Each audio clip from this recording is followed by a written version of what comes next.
नमस्कार दोस्तों, हमारे स्टूडियो में आज आपका बहुत बहुत स्वागत है। और आज हमारे साथ जो गेस्ट मौजूद हैं, सरिता गुप्ता जी, वो एक एस्ट्रोलॉजर हैं, न्यूमरोलॉजिस्ट हैं, वास्तु कंसल्टेंट हैं। और सरिता जी से हम आज जानना चाहेंगे कि इस पूरे एस्ट्रोलॉजी और न्यूमरोलॉजी के पीछे क्या साइंस काम करती है। तो सरिता जी, पहली बात आपका बहुत बहुत स्वागत है हमारे स्टूडियो में, समय देने के लिए बहुत बहुत धन्यवाद। सबसे पहले मैं सरिता जी आपसे ये जानना चाहूँगा कि ये जो न्यूमरोलॉजी है या ये वास्तु जो है, इसके पीछे क्या साइंस काम करती है? नमस्कार। सबसे पहले तो मैं आपको ये बताना चाहती हूँ कि हर चीज़ के पीछे साइंस वैसे ही काम करती है जैसे कि हमारा शरीर 5 एलिमेंट से बना हुआ है और ये पूरा यूनिवर्स 5 एलिमेंट्स पे है। तो उसी एलिमेंट्स के हिसाब से हमारे नंबर्स, जो कि हर ग्रह के साथ एसोसिएटेड है, और उन्हीं नंबर्स के साथ और उन ग्रहों के साथ ही न्यूमरोलॉजी और हमारी एस्ट्रोलॉजी जो है उसी के साथ कदम से कदम मिलाकर, ये दोनों अधूरे हैं एक दूसरे के बिना। उसको आप पूरक समझ सकते हैं कि अगर जहाँ पर हम किसी ग्रह की बात करते हैं तो वहीं पर एक नंबर उसके लिए एसोसिएटेड है। सबसे पहले तो मैं आपको और एक चीज़ आपको बताना चाहती हूँ। क्या आपने कभी सोचा है ये नंबर्स ना होते तो क्या होता? जी। कैसे आप कैलकुलेशंस करते? आपको मालूम है, जन्म से लेकर के मृत्यु तक नंबर्स हमें रूल करते हैं। जब हमारा जन्म होता है, जिस पालने में यानी जिस बिस्तर बच्चे को हम रखते हैं उसको भी एक नंबर मिलता है, और जब सेरेमेशन ग्राउंड में जाते हैं तो वहाँ भी एक नंबर मिलता है। बिल्कुल सही बात है। तो ये नंबर्स हमारे लिए उसी तरीके से काम करते हैं जो हमारे को हमारे कर्मस के अनुसार हमें इस यूनिवर्स में हम आते हैं उसको लेकर के आते हैं और उसकी तरह हम एक्ट करते हैं। वो हमारा एक रोल है और उस रोल को हम एक्ट करके हम अपने इस जीवन को एक तरीके से सुचारू रूप से चलाते हैं। वैसे ही चलाते हैं जैसे कि फॉर एग्जाम्पल आपका जन्म 1 तारीख को हुआ है। अब 1 तारीख वाले या 10 तारीख या 19 या 28 सबको अगर हम सिंगल डिजिट में यानी कंपाउंड नंबर को सिंगल में करते हैं तो नंबर 1 बनता है। नंबर 1 किसका है? सूर्य का। अब सूर्य क्या है? ज्योतिष में हम सूर्य को बात करते हैं तो वो आत्मा और पिता और हमारे हार्ट का कारक है। तो वैसे ही वो नंबर 1 जो हमारी पर्सनैलिटी को इंडिकेट करता है, उसी पर्सनैलिटी के साथ हम ये बता सकते हैं कि व्यक्ति का जन्म किस पर्पस के लिए हुआ है, उसको किस तरह से रोल करना है, उसको कौन सा करियर ऑप्ट करना है। क्योंकि जन्म तो हमें हमारे माँ बाप देते हैं और हमें जन्म से रिश्ते मिलते हैं। कौन मिलता है? अगर भाई बहन है बड़े तो भाई बहन, दादा दादी, चाचा चाची, नाना नानी, ये रिश्ते मिलते हैं जो हमारे ब्लड से जुड़े हैं, या मदर के खानदान से या पिता के। बट जैसे ही हम स्कूल जाना शुरू करते हैं, यानी हमारे पहला शुरुआत होती है दुनिया से मुलाकात की। तो जब हम उस समाज में जाते हैं, सबसे पहले स्कूलिंग होती है बच्चे की, तो वहाँ उसको दोस्त मिलते हैं। धीरे धीरे वहीं से स्कूल से भी बड़े स्कूल, कॉलेज जाते हैं, या फिर उसके बाद हम अपना काम करते हैं, भले बिजनेस करें या जॉब करें। हर जगह हमें कोई ना कोई लोग मिलते हैं जिनके साथ हम जुड़ते हैं। अब वो जुड़ते हैं तो वो जुड़ने वाले लोग हमारे लिए लकी भी हैं कि नहीं, फायदेमंद भी है कि नहीं, ये हम न्यूमरोलॉजी की मदद से जान सकते हैं कि ये नंबर्स वाले लोग आपके लिए फ्रेंडली हैं या नहीं। सेम एट्रीब्यूट, आपने लाइक माइंडेड थ्योरी सुनी है कि जिसके यानी जो लोग एक जैसा सोचते हैं या फिर एक दूसरे को समझते हैं। जरूर नहीं कि 2 लोग आपस में दोस्त हैं या कोई संस्था आपस में दोस्त है सारे एक जैसा सोचते हो, ऐसा पॉसिबल नहीं है। बट एक ने कही दूसरे ने मानी, या एक ने कही दूसरे ने उसको समझ लिया, तो देन तब वो हमारे काम आती है कि हम जिनको मानते हैं दोस्त, और बाद में आपको 5 साल 10 साल बाद पता चले कि वो कहीं आपकी पीठ पे छुरा तो नहीं भोंक रहा था, या फिर अपनी आपकी बात को आप अपने पेट तक ना रखे। हमारे बहुत सारे सीक्रेट्स ऐसे होते हैं जो हमारे सिर्फ फ्रेंड्स को मालूम होते हैं। आप देखते हैं ना कितनी सारी कंपनीज में जब डिस्प्यूट्स होते हैं या फिर दोस्ती टूटती है या रिलेशनशिप ब्रेक होता है या लव ब्रेक होता है, उस समय तक वो डाइजेस्ट कर रहा होता है उन चीज़ों को जब तक चीज़ें अच्छी चल रही हैं। जब वो चीज़ें, चाहे आप कितने बड़े आप इंडस्ट्री में आप कहीं भी जाके देख लें, जब 2 पार्टनरशिप 2 दोस्ती टूटती है तो बहुत सारी ऐसी चीज़ें बाहर आती है जो कि नहीं आनी चाहिए। ठीक है। तो इसलिए वो नंबर्स हमारे को जो है इस तरीके से हम उनकी पहचान कर सकते हैं कि हमें कौन सा राइट करियर चुनना है, कौन से राइट कलर हमारे लिए सुटेबल है, कौन सी दिशा पे हम काम कर सकते हैं और हमें किस तरीके का काम करना चाहिए। यानी कि बैठ करके करने वाला काम हमें सूट करता है, चलने वाला काम करता है, या फिर हम दोनों तरह के काम कर सकते हैं। जी। तो एक बात बताइए, आप करीबन 10-12 साल से इस फील्ड से जुड़े हुए हैं, तो इस तरफ इंक्लिनेशन कैसे हुआ, किस तरफ जाने का सोचा कैसे आपने? देखिए, सबसे पहले तो बताऊं कि मेरी फैमिली में मानते हैं इस बात को, इस एस्ट्रोलॉजी साइंस को मानते हैं, बट मैं जो प्योरली एक बिजनेस क्लास फैमिली से हूं, और हमारे यहाँ कोई भी फीमेल ना कभी वर्क नहीं करती थी, यानी कि उसने घर से बाहर इस तरह के काम के लिए कभी शुरुआत नहीं की। मेरे जीवन में एक ऐसी घटना घटी जिसने मुझे इस तरफ सोचने के लिए जो है इशारा किया। ये एक इंट्यूशंस होती है या बाय गॉड ग्रेस, एक शक्ति जिसने मुझे कहा कि आपको ये सीखना चाहिए, या उस घटना ने मुझे ये बताया कि आप अगर इसको समझते हो, जानना अलग बात थी, जानते तो बचपन से ही थे, पर उसको समझ के और उसके अनुसार चीज़ों को अपने आप को एक्ट करने से जो परिवर्तन आया वो मेरी ज़िंदगी में, तो मैंने धीरे धीरे इसको सीखना शुरू किया। और उसके बाद धीरे धीरे जब मैं इसकी गहराई तक गई तो मुझे लगा कि ये सबको भी जानने का हक है, और राइट तरीके से, जिस तरह से मैंने भी अपने गुरुओं से सीखा है, अलग अलग गुरुओं से जो चीज़ें सीखी हैं, मैं भी चाहती हूँ कि सबको वो बताऊँ, सिखाऊँ, या फिर उनको अगर कंसल्टेंसी चाहिए मुझसे तो उनको उस रास्ते पर लेके जाऊँ कि जो उनके लिए सही है। एस्ट्रोलॉजी या न्यूमरोलॉजी जो भी साइंस है, ये ऐसा नहीं कि किसी ने आपको बोला कि तथास्तु ऐसा कुछ हो जाएगा। It's like a GPS. आज के टाइम में आप जीपीएस यूज़ करते हैं ना, आप घर से बाहर निकलते हैं तो आपको मालूम है कि आपको डेस्टिनेशन मालूम है आपको, बट आपको ये नहीं पता कि आपको कौन से रास्ते से जाना। एक तो जीपीएस आपकी हेल्प करता है। दूसरी बात है, जब आपको यही नहीं पता कि आपका डेस्टिनेशन क्या है, यानी आपकी डेस्टिनी क्या ले जा रही है, आप कर्म कर रहे हो। कर्म तो एक मजदूर भी करता है, उससे ज़्यादा मेहनत तो मेरे ख्याल से कोई नहीं कर सकता। और एक व्यक्ति अपने एक 5 स्टार ऑफिस में बैठा है और एसी में बैठ करके वो एक एक मिनट में, आप चाहे आप रिलायंस ग्रुप ले लो, चाहे कोई टाटा, कहीं भी किसी भी ग्रुप को आप ले लो, या किसी, तो उनके हर एक मिनट या सेकंड की कीमत होती है। तो यानी कि उनके डेस्टिनी में है ये काम, राइट उन्होंने चूज किया और राइट तरीके से चले।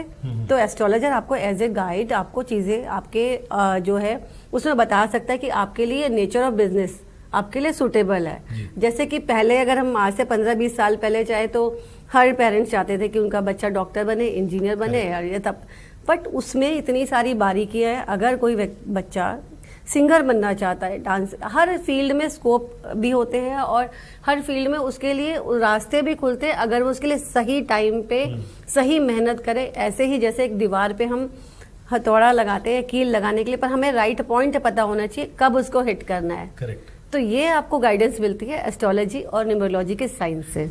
हम अपने दर्शकों को बताना चाहेंगे कि सरिता जी बहुत सालों से कॉलमनिस्ट भी हैं, बहुत सारे न्यूज़पेपर्स में और बहुत सारे अलग अलग शोज़ में जाकर के वो लोगों को कंसल्टेशन देती रही हैं आज तक। तो आप एक एस्ट्रोलॉजी और एक न्यूमरोलॉजी का स्कूल भी चलाती हैं, इंस्टीट्यूशन भी चलाती हैं, बेस्ट एस्ट्रोलॉजी सॉल्यूशंस के नाम से।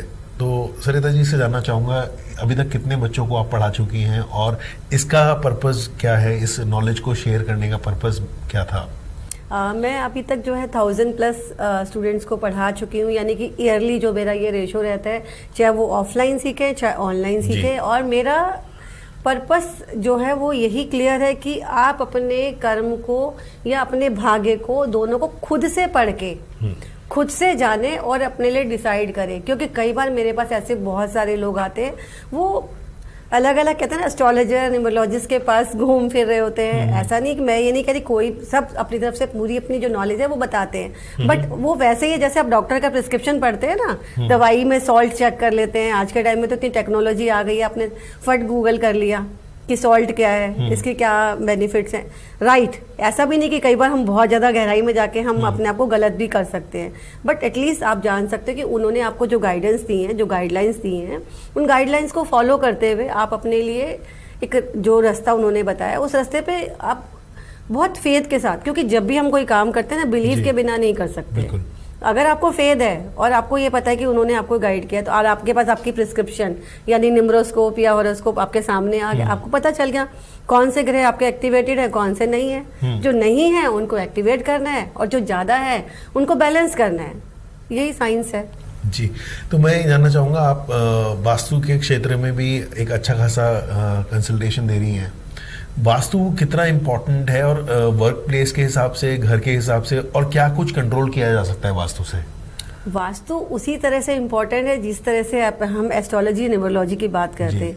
आज से हम हजारों साल पहले हड़प्पा संस्कृति में जाएंगे, मोहनजोदाड़ो संस्कृति में जाएंगे, पानी के पास वो घर बनाते थे, जी। यानी कि पृथ्वी के पांचों तत्वों को वो देखते थे कि वहाँ पे हवा का, पानी का संतुलन और स्पेस का संतुलन कैसा है। जी। तो उनका नीड के हिसाब से भी था, पर वो जाने अनजाने में वो उसको फॉलो करते थे। उनका नालियों का सिस्टम, पानी का जाने का सिस्टम, जैसे जैसे मानव सभ्यता का विकास हुआ या शास्त्रों में जो लिखा था उनको पढ़ते, चीज़ों को लेकर के उन्होंने उसी हिसाब से उनको बनाया। आज के टाइम में आप बहुत सारे किलों पे जाएंगे या बहुत सारी सिटीज़ देखेंगे आप। अब मैं इंडिया की बात करूँ तो जयपुर है, चंडीगढ़ है, ये सब सिटीज़ जो ना बनी हुई हैं बड़ी वास्तु के हिसाब से। वास्तु का मतलब क्या है? रहने योग्य जगह। जी। आपको पांचों तत्व, आपके शरीर में जो 70-72% पानी से बना है, वहाँ पे अगर थोड़ी सी भी पानी की कमी हो जाती है तो देन आपकी बॉडी जो है वो रिस्पॉन्ड नहीं कर पाती। जी। आपको कुछ और लिक्विड्स या फ्लूइड्स या दवाइयाँ सब चीज़ें लेनी पड़ती हैं। तो ऐसे ही अगर अर्थ एलिमेंट कम है, ऐसे ही अगर आपके में एयर एलिमेंट कम है, वात पित्त कफ, ये 3 गुण है। आयुर्वेद ये बात करता है, त्रिगुण की बात करता है, सतत्व गुण, रजस गुण और तमस गुण। वही जो वात पित्त कफ हमारे आयुर्वेद से जुड़े हैं, वही हमारे एलिमेंट से जुड़े हैं। तो वही उन सब चीज़ों को देख करके वास्तु 5 एलिमेंट्स को लेकर के बनाता है और सही इन्वायरमेंट, क्योंकि अगर कहीं से उनको पता है कि हवा का रुख किधर है। अब हम इंडिया के वास्तु की बात करेंगे, चाइना की बात करेंगे। चाइना का फेंग शुई वो हिमालय के पीछे है, उनके साउथ जो आता है पहाड़ के पीछे आता है। हमारे नॉर्थ में वास्तु थोड़ा सा गड़बड़ है। हमारे साउथ में जहाँ पे पहाड़ होने चाहिए वहाँ समुद्र है, और नॉर्थ में हमारे हिमालय है जो कि डाउन होना चाहिए। बट कुछ चीज़ें हमारी इकोलॉजिकल बैलेंस जो है बाय डिफ़ॉल्ट हमारे चीज़ें हुई हैं, तो जिनको हम बैलेंस करके एटलीस्ट कम से कम उनको देख सकते हैं कि अगर ये इम्बैलेंस हो रहा है तो हम उस बैलेंस को चेक करके, उस वास्तु को चेक करके अपने घर को बना सकते हैं, ताकि सफोकेशन ना हो, पानी की कमी ना हो, फायर एलिमेंट अगर किसी के अंदर ज़्यादा है तो यानी पेट में गर्मी ना हो। ये सबको बैलेंस करके हम वास्तु के अकॉर्डिंगली अपनी लाइफ को, वो पैसे की बात बाद में होती है। कहते हैं ना कि स्वस्थ जो आपका शरीर है, तो पैसा क्या, दुनिया की हर चीज़ आपको जो है तब अच्छी लगती है। और शरीर खराब है, पेट, छोटा सा पेट या नाभि अगर आपकी खराब है, तो अब दुनिया में कुछ भी चीज़ें हैं वो आप इंजॉय नहीं कर सकते।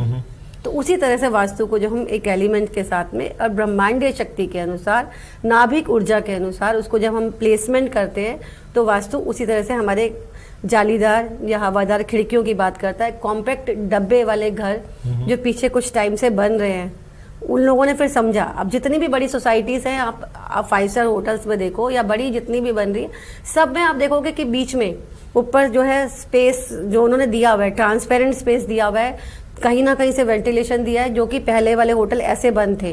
अब उन्होंने बीच में से उनको डोम शेप यानी पिरामिड शेप्स भी दी है और उसमें वेंटिलेशन भी दिया, उसी ने दिया। अब पुराने घर कलकत्ता, बॉम्बे के आप जो मल्टी स्टोरी बिल्डिंग्स में आप जाते हो, वहाँ देखते थे ना कि खुला आंगन होता था और आसपास वो सब चीज़ें होती थी, और इंडिविजुअल फ्लोर्स में भी ऐसे ही था। बट अब समय, जगह की कमी और इतनी सारी जनसंख्या या सभी लोगों के लिए कहते हैं ना कि एक ही जगह पे रहना है, तो उसके हिसाब से भी वास्तु को देख करके यूज करना कि आपका हवा पानी सही रहे। जी। तो एक बात बताइए, अगर हमारे दर्शक जो हमें देख रहे हैं इस टाइम पे, अगर वो आपसे चाहे वास्तु या न्यूमरोलॉजी कुछ भी सीखना चाहें, तो कितना ड्यूरेशन का एक कोर्स है और कितने दिन आप उनको सिखाते हैं, और कितना बड़ा बैच, कितनी बड़ी स्ट्रेंथ लेकर के? देखिए, जो मैं कोर्सेज कराती हूँ 2 तरीके से होते हैं। एक तरीके से तो मेरे जो है ऑफिस में आकर के जो स्टूडेंट्स वो सीखते हैं। दूसरा मेरी जो है वर्कशॉप्स होती हैं। न्यूमरोलॉजी की 3 दिन की वर्कशॉप होती है और वास्तु की 5 दिन की। तो वो 10 से लेकर के 5 बजे तक का किसी भी 5 स्टार प्रॉपर्टी, जैसे अलग अलग शहरों में होता है, तो अलग अलग उसमें उस 5 स्टार प्रॉपर्टी पे ये किया जाता है, और उसमें कि वास्तु का जो भी नॉलेज है आप वो लेते हैं और उसको सीखते हैं। स्ट्रेंथ उसमें जो है हमारी 100 पीपल की भी हो सकती है, और उससे ज़्यादा जितनी स्ट्रेंथ, या फिर अब बैच के ड्यूरेशन के ऊपर भी डिपेंड होता है कि हमने जल्दी जल्दी कर रहे हैं किसी सिटी में या फिर 3-4 महीने में करें, तो उस हिसाब से हम बैच को मैनेज कर लेते हैं। जो आपके इंस्टीट्यूट में अगर आके सीखते हैं, वो उसमें कितने बच्चे एक टाइम पे पॉसिबल है? एक टाइम पे 50 बच्चे उस पर पॉसिबल है। तो मैं आप सबको बताना चाहूँगा कि बहुत जल्द हम लोग एक बड़ा सेमिनार करेंगे अगस्त एंड या सितंबर में। वो डेट्स हम लोग आपको बहुत जल्दी इन्फॉर्म करेंगे, और वहाँ पे जितने भी लोग इस सब्जेक्ट में इंटरेस्ट है जिनका, चाहे वो न्यूमरोलॉजी हो, चाहे एस्ट्रोलॉजी हो, चाहे वास्तु हो, हम एक वर्कशॉप करेंगे जिससे आप अपना इंटरेस्ट इवेल्युएट कर पाएंगे और सरिता जी से 1-to-1 इंटरेक्शन कर पाएंगे। बहुत जल्दी सरिता जी के साथ हम एक रेगुलर सीरीज भी शुरू करने जा रहे हैं जहाँ पे आपके जो रेगुलर प्रॉब्लम्स हैं, जो डे टू डे प्रॉब्लम्स हैं, उनसे रिलेटेड या जो साइंस है उस साइंस के से हम कैसे इन सॉल्यूशंस को जो है ना वो एड्रेस कर सकते हैं, वो हम जानेंगे। तो आज हमारे साथ जुड़ने के लिए सरिता जी आपका बहुत बहुत धन्यवाद। बहुत बहुत हमारे धन्यवाद देखने वाले गौरव जी। सभी दर्शकों का बहुत बहुत धन्यवाद। Thank you.